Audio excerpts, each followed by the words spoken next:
This is called Digits. I'm live in the Digits Club, and we're going to have a look at my day trade experience, my first time actually ever using leverage on trades.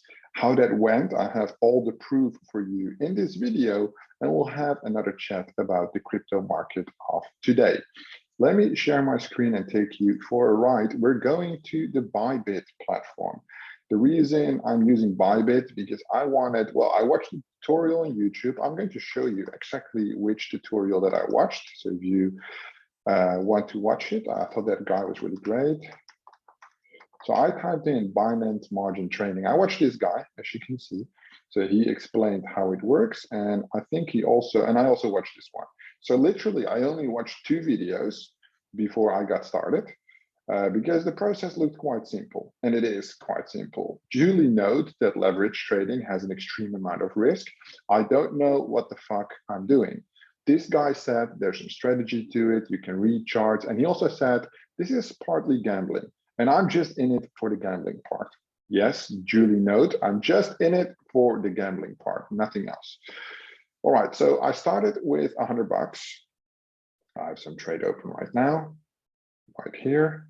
So I put $100.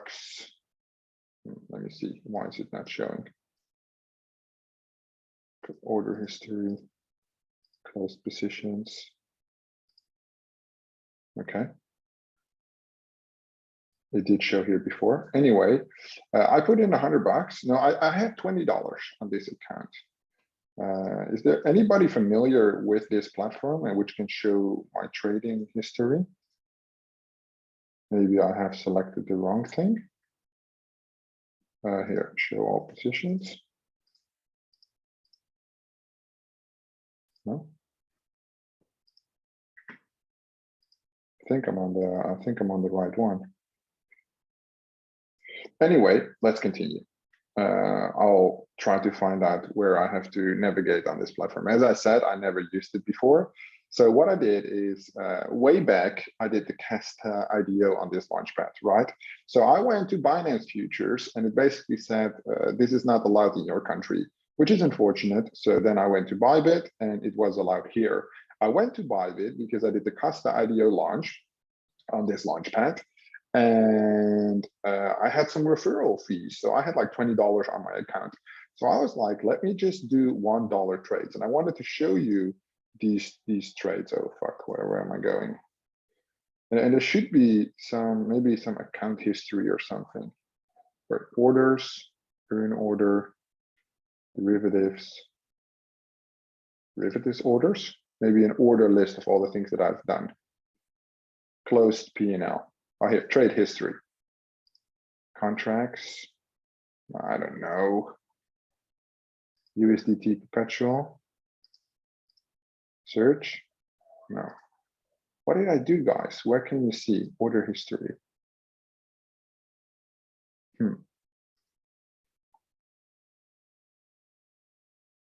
Okay. So yeah, it's not showing anything, which is unfortunate. Maybe I have to wait, it's still loading. But it was showing before. Maybe I'm clicking the wrong one. Derivatives, USDT perpetual, and then Ethereum. That's the one. And I also did Celsius a little bit because you can see that my trade is still here. Oh, there we go. Now they're here. See, it's just a shitty fucking platform. So as you can see, I started with very, very little. So I just wanted to know how it worked, right? Just wanted to understand how it works. So basically the entry price was 11.12. And then I closed it at 11.14 just to see how it works. So I gained almost nothing, but profit, right? Then I did it again, and I did it again just to understand how the system worked, right? This one was a trade for $1. So I went long 3 times, and then I tried the short just to understand how that worked. Then made $50 on the next one. So I think here there was the moment, yeah. So you can see this was all still the $20, right? So I made 3 long things of $20. Then I deposited 1,300 BUSD. And then you can see that the quantity of Ethereum went up. So I was able to play with more, made 90 cents, just still playing around. And then I let it run for a little bit. So here I used the take profit thing, you know, where it basically says at which point do you want to take profit? 50 bucks. I jumped on a call with my team. I came back, it was closed. So it made 50 bucks, made 87 bucks. This was the biggest one, made 110 bucks here. And then I lost 339 bucks. So this was basically the last lesson, looks minus 281. So this was obviously the run up, how good it could go. And then it also showed how bad it can go, how quickly, right? You can also see that the bigger amounts were here. And then for today, I'm still up 153 bucks, right? But obviously I was up like, I think 700 bucks, and then it went down again. Now 41. So basically what I'm going to do, which I thought, like, I had it in my head, I wasn't going to share it with anybody, but now you guys are here, I might as well share it. So what I thought would be cool is I logged in all of my MetaMask today, and basically on like the Polygon blockchain on Matic, I found like 3,500 USDC in a random wallet. It's basically, I participated with a wallet in a launchpad with 100% TGE. I sold those tokens. I had the USDC in the wallet, and I never moved it, right? So by doing that, by scouting through some random wallets, I found like $9,000 in stable coins. Yay! And you can say, Colin, you're fucking retarded for never checking these wallets. Yes, people already told me today many times. But that's good. So now I have some additional stables, 9,000 bucks. And I was thinking, why don't I start to at least learn how this works? Because it looks quite cool. It looks a little gambly, but there must be some strategy to it in order to, you know, either make some money or at least have some fun along the way, learn something, right? So I was like, why don't I take these 9,000 bucks and deploy them on these future derivatives? And there's so many choices, but the explainer used perpetual ETH, and I did perpetual ETH, and I also did perpetual Celsius. I don't know if it's in the list here, but they're USDT perpetual. So I think that was one of the easiest explainers. I immediately understood it. So I was like, yeah, let me just not explore all the other shit. Let me just explore this, basically. I played high with the longs, high with the shorts, low with the longs, low with the shorts. Definitely 17 is definitely not a good idea. I think at 2.5 was my best, was like the sweet spot. I did 5 for a little bit. That's definitely a good spot to be in my opinion. Again, as I said, this is just like from 4 hours of experience. While I'm doing all my other work, I'm just playing around with these things. So I did very short method things. So obviously I don't have enough assets right now to open another trade, but basically I just open the short. So what I did basically back in time, whenever there was like a stupid amount of green candles, I put in the short, it worked. Whenever there was a stupid amount of red candles, I opened the long and it worked. With no basically huge knowledge, the profits came relatively easy that way, right? What was interesting is when I started to add more and more and more leverage, obviously the smaller the moves are, the bigger the results. And then when it went down once, big, like here, right? That's where the main loss was made, which I thought was extremely interesting, right?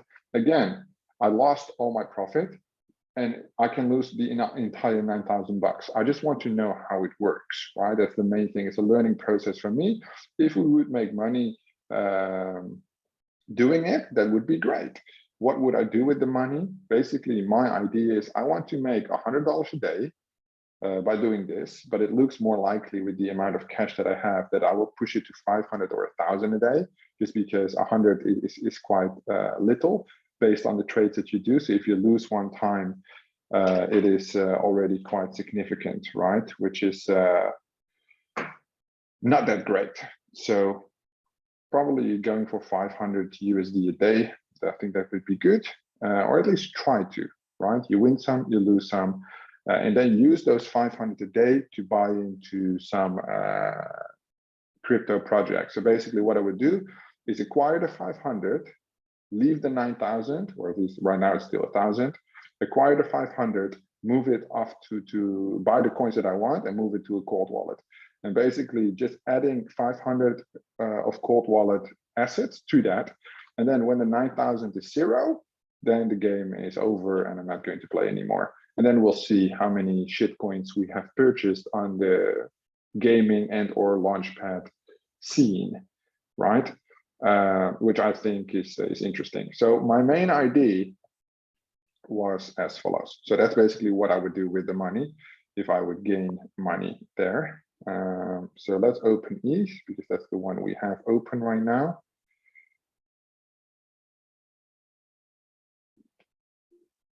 It's a little slow because I'm recording and I have the fucking trading thing open.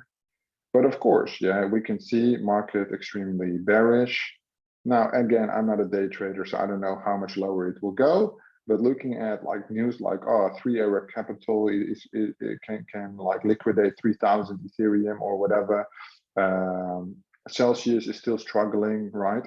Those are signals of major institutional investors struggling with their liquidity, which I assume would drive the price down. Even just the FUD and the news alone would make people panic, right? So in that case, short Ethereum, right? What did I do? So I put the loss at 50% and I took the profit at 50% as well. So I had a lot of fun playing the chart a little bit to learn how it works, but obviously it's quite time consuming, or at least as it's kind of gambling because I don't know what I'm doing every time I'm checking the price. So I decided, let me not do that. Let me open one trade a day based on the prior intel I received. So usually in the morning, I go through Twitter, I check all the Discords, and after I've tasted the sentiment, or at least watched some of the notifications, I will put in my trade for the day, either 500 up or 500 down, right? In that way, we can play at least for 18 days. 9K, if we would lose every single day, I assume we would not lose every single day, and it will be a very fun adventure, perhaps something even to document on a daily basis, right? 500 up, 500 down, that's basically my play moving forward, if there would be such a big difference, right? But I do think, I think it tested 1,000 already earlier today. Close to 1,000, so it wasn't really 1,000, but if it would go that low again, which I hopefully it would, then I would secure my first 500 and I will probably make a big egocentric post about it. You know, that's the thing, the ego will get you, because I was about to write a post like, hey, I almost doubled my money trading futures, and then all the profit was gone in like 3 seconds. And that's what they tell you, right? The margin, it can add money quite quickly, but it can also take away money quite quickly. But I like it. I think I see the system. It's all about, I think, understanding emotions of people and very little about reading charts. I think you can make it as complicated as you want by like, oh, what is the moving average, blah, blah, blah, whatever the fuck, you know? Or you can just see 3 red candles means that likely people are going to take profit, means red candle, right? Short the bitch, take some profit. But I'm doing it on an extremely small scale, right? I have done before. So this one for today is a little bit bigger, and we'll see how that goes. But that's basically what I've been doing. And so far, so good. Let me know if you guys have any questions on this. If there's no questions, I will continue with my regular stuff by analyzing what we have, because we have many things. Fear and greed index pointing at 7, yesterday at 8. I think that's an all-time low compared to what it has been historically.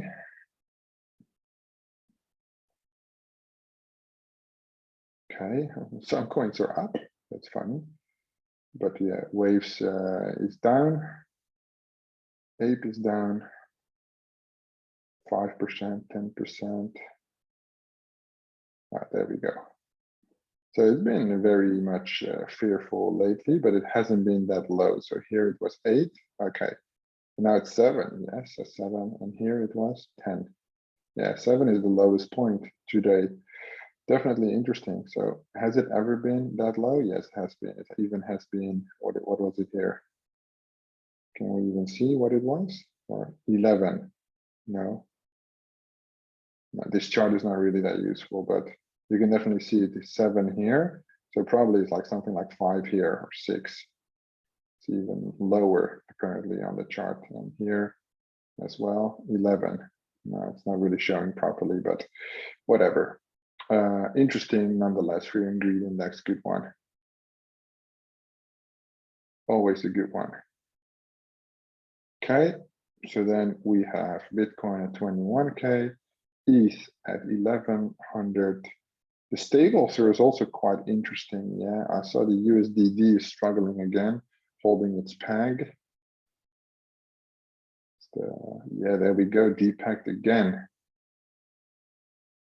So that's definitely worrying. At least I think this is the Tron Foundation one, right? I believe so. And I assume they are deploying, yeah, TRX. Interesting. So what would the price of TRX do in this case? Also plummet by getting more TRX in. Yes. Interesting. Okay. And then you have USDN, which was also depegged a couple of days ago. And it's still heavily, that's why Waves is down so much. Interesting. All right. All the organizations struggling. And these are, again, algo stability, algo stable coins. Not so bullish after all. 9K to 0 very quickly. Well, thank you for having so much trust in me. And when I have 50K, I will make sure to rub it in your face. Let me see. So what's up today? Not that much. Basic attention token, Bora, Kadena up a little bit. It's probably one of the coins I'm looking at stacking quite promptly. So basically a portion of those 500 a day, if it would happen, I would definitely stack on Kadena. I think Kadena is a good project. The opportunities there in terms of selection of projects in the top 100 is definitely really easy, I would say. Ooh, ApeCoin 45. Yeah, there's barely any utility, but like these are obviously, we compare them with like prior historic results, and we shouldn't. But that's obviously the only indicator that we would have. Polygon's probably AVAX, Polygon probably over AVAX over Phantom. So Polygon probably CRO I will not touch, since they adjusted the rates on the staking of the credit cards or whatever, how it works. I don't trust it. It's basically you don't earn anything, right? They just understood, oh my God, we create endless inflation this way and only works in the bull market. They did adjust it on the right moment, right? Before the bearishness really started. But yeah, still for the project itself being its #1 biggest USP, and then removing it, obviously not so bullish at all, right? At all. Okay, don't make a dollar. Super farm 13 cents. Holy fuck, that's crazy. Coming from like $4. And here in the crypto gaming bull run, 180. So again, 10x on that one. Polka starter 42, holding up. Ooh, CDFI just passed under $1. And again, as always, the launch pads will suffer the most among like DeFi protocols. They're being shaky because the fundamentals are shaky, right? Fear in the market means that projects will not launch their TGE, which means launchpad makes no money. People don't want to participate on the launch pads because there are less launches. There's no reason for them to hold the token, which means they sell the token. Demand down, supply increased means price down. Simple economics. And basically bear market means launchpad tokens down. Simple. Bull market, demand is high, supply stays the same, price up. Simple. Specifically, if you need to stake at that point to participate, up. But so obviously the launchpads, crypto gaming is down because Bitcoin is down, Ethereum is down, right? But these games are still being played somewhat less, probably, right? To play to earn because they earn less. However, launchpads are not being utilized because there's barely any launches. So it's like an infinite death cycle, right? Like no launches, less demand, no staking, token down. So in a round turn. Do you think it's better for good project to postpone game release dates and TGEs in this current? I wouldn't. It really depends what type of game it is, because for AAA games, I don't think it matters that much. The thing is, there's like on gaming cycles, specifically alpha stage, beta stage, until they go live, right? So I think these alpha beta tests can still be done. People can still experience, they can still do the marketing, build up the brand without deploying full token utility, right? Things like breeding, I think one of the main things a company like FN is doing really well, let the token slide. It's going to go down. You can't hold it up by doing an NFT mint or by offering them staking. You're just going to delay the inevitable, like Engine Starter offering 5-year staking. It's ridiculous. And still, it didn't help. The fucking token keeps depreciating, right? Because that's what the market wants to do. That's what all projects are doing. And you just need to understand, if you didn't do your tokenomics correctly, which most of these launchpads were launched last year, right, in a bull market, which makes sense that obviously they keep devaluating. In that case, just take the hit, right? It's what's meant to happen. You're not different. You're not unique, you know, like look across the board here. Oh, fuck. There's almost no launchpad making any gains. Well, brandpad, but I don't know even what that is. The volume is extremely low, right?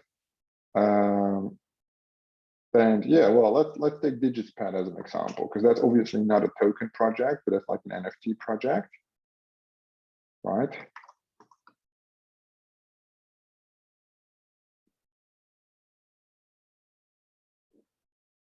So somebody said floor is up, right? It's basically the same thing. We had this collection quite a while. DigitsPad is not yet live, but when there's any major updates, there's an upwards in the trend price, right? Because there's fixed supply and less demand. The problem with these launchpad tokens is usually they're still vesting, right? Because they haven't been around for that long. The vesting schedule tokenomics are not, the tokenomics are set up for a bull market, not for a bear market. And that's what they all start to realize. So they either change the vesting schedule, if most SAFT agreements, the legal tender binders of the financial system that they use don't allow. So what happens is they do like crazy staking pools and shit, which makes no sense, because in that case, you basically postpone the inevitable. You lock the tokens right now to cut the supply, but at the same time, those tokens will be released in the future, but then more of them. So you will postpone the problem and make it bigger by hoping that when it's a 3-year staking pool, that within the 3 years, your project either solves the problem or goes bust. Either way, it's not a good strategy, in my opinion, because you're safe either way and the user is fucked, right? Because if you go bust, then you have no problem because they were exit liquidity. If you do fix the problem, then you have no problem. So there's no cons to you, and all the cons are to the user, and you're trying to bait them with high APIs because they don't have the knowledge, right? Which is like a dick move. At least be a little bit transparent about it if you can. Anyway, with an NFT, that's obviously also the case. I mean, if you look at Quantum Pass from Quantum, like this.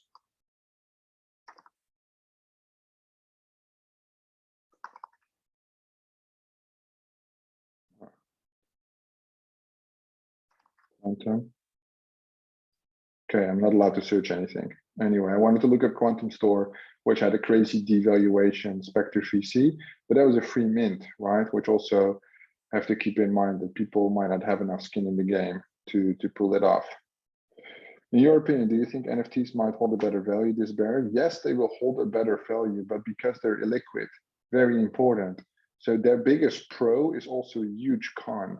They hold their value better, but their value is relative in ETH, right? So relative in ETH, meaning the Ethereum value will steadily relatively hold, might decrease a little bit, but not as much as tokens, but ETH is going down. So the intrinsic value of the product is going down inevitably, right? But less, significantly less hard than perhaps other tokens. right? In my opinion. However, the biggest problem with an NFT is that it's illiquid. Coins you can liquidate with one click of the button. NFTs you have to put for sale and wait for a buyer to arrive. Therefore, if you would be in extreme need to sell your NFT, it's likely that you would have to make a bigger significant loss, and therefore use a fucking take profit strategy, right? I don't understand people that, ooh, look, we're not heading in the right direction. I don't understand people that open trades, even if it's like with futures like this, or normal trades, or buying NFTs without having an exit point in mind, right? Or when I do trades in crypto tokens, I always basically, so for NFTs, I don't immediately put them for sale. And that was one of my only mistakes last bull run, because I took a lot of profit, right? Huge bags of stables. Very happy how that went, because I learned my lesson from 2017. And I didn't do any trading from 2017 to 2021, end of 2021. I got started in October, so I was right on time. But the most important thing definitely was that I understood, or I learned from my portfolio going down 85% in like a month and a half in 2017. So I did the right thing with the crypto tokens. NFTs, I was new. If you look at my wallet, my NFT wallets were created November 2021, right? In that case, I have a lot of illiquid NFTs right now that have devalued so much, but they're all like blue chip projects, right? So I will hold on to them. It's not a problem. I don't need the capital, which is also very important, but it doesn't take away that the biggest problem with NFTs is that there are illiquid assets that are not really asset in all type of ways. They're assets only subject to your opinion, right? I might go a little bit too much in detail right now, a little bit too complex. But if I could choose, I would choose tokens over NFTs, because I think people make more mistakes with tokens, which means that if you do your research, you can benefit from that, right? Maybe a little bit of a dick move, but that's how it works. For you to make money, somebody else needs to lose money. There's not money created out of nothing. So did you accumulate in the last bear market? I did not accumulate in the last bear market. I basically got in October last year, which was fortunately right before the bull run. It was just a coincidence. It wasn't strategy. I wasn't meant to do it. At that point, I had like a low point in one of my other businesses. And I was like, I'm bored. I don't want to do this no more. And I just started researching crypto, reading how the blockchain works. I wasn't trading or anything, just like I have a video on my channel about it. I spent like 4 hours a day, apart from doing my like managing all the other companies, 4 hours a day just researching how do tokens work, how does a DEX work. I literally watched videos like, hey, how does PancakeSwap work? I staked Cake token, right? Let me see where Cake token is actually at these days. It's not even in the list anymore. I staked Cake. That was my first staking pool that I did, and I was looking at farms, like how do farms work? I spent 1 week to understand impermanent loss, right? How that worked, and that's basically all the effort that I put in consistently just to understand how these systems work. It paid off like within like a couple of days when I started practicing. I sniped meme tokens on the DEX. We flipped those for BNB. And then, you start to earn 3 BNB a day, 5 BNB a day. At that point, the BNB was, I think, like 200, 250 bucks, something like this, went all the way up to 500, I believe. That was great. So when we look at Pancake, I was playing with Pancake around here. So it was like 18 bucks at that time. Right now it's like $3. But it was great. But yeah, definitely the time invested gave me the knowledge to capitalize on gains. Other people don't invest the time, still want to capitalize on gains. They make losses, and those losses are the experienced people's profits. And you can only get experience by knowledge and active participation, right? Because knowledge only gets you so far. You need to jump through the hurdles and everything, right? You need to basically, as I said, you learn a lot faster by making these losses that I did, like the -200, -300. Although I did gain a lot, you cannot blindly look at the amount gained, because look at how much knowledge I got in return for just playing around for a couple of hours, right? Another segment of the crypto market is now opening up for me in terms of knowledge and potential, and that's great. big, big, big opportunity. And I will leave you guys with that. If I am available tomorrow and if I have time, I'll make a video on how the trades are going. If not, then we can always check back later and see what we learned and how that's worked. People make money in their second bull run, right? I hope for you that you do. Some people make money in no bull run because they never take profit. So also a good recommendation is don't watch too much YouTube. Also consume other legitimate sources. And once you do take advice from, or at least try to learn from failures from others, do emphasize on those lessons. So one of my things that I tell people to do is when you buy something, schedule the exit. It is very, very likely that you'll never take an exit when the coin goes up, up, up, up, up. What most of you have had November, December, January, and now it's down. Now you have less than what you initially had, but I didn't, right? I took profit at like 3,000 Ethereum, 2,800, 2,600. Dollar cost averages out on the way down, also on the way up, right? Two sides, but like partial pieces, slow pieces. And people rode the wave all the way until 3,800 Ethereum and still hold that same Ethereum right now. What have you been doing? You've been trying to digest so much information that you never sold, which means now you're worse off than you were before. Very sad. But those are good lessons. The painful lessons are usually the best ones. That's everything for today, guys. Thank you so much for watching. I hope you got inspired or learned something today. I'm sure I will be learning tons over the next couple of weeks if I continue with leverage trading. Let's see how it goes. Thank you guys so much for watching, and I will see you in the next one.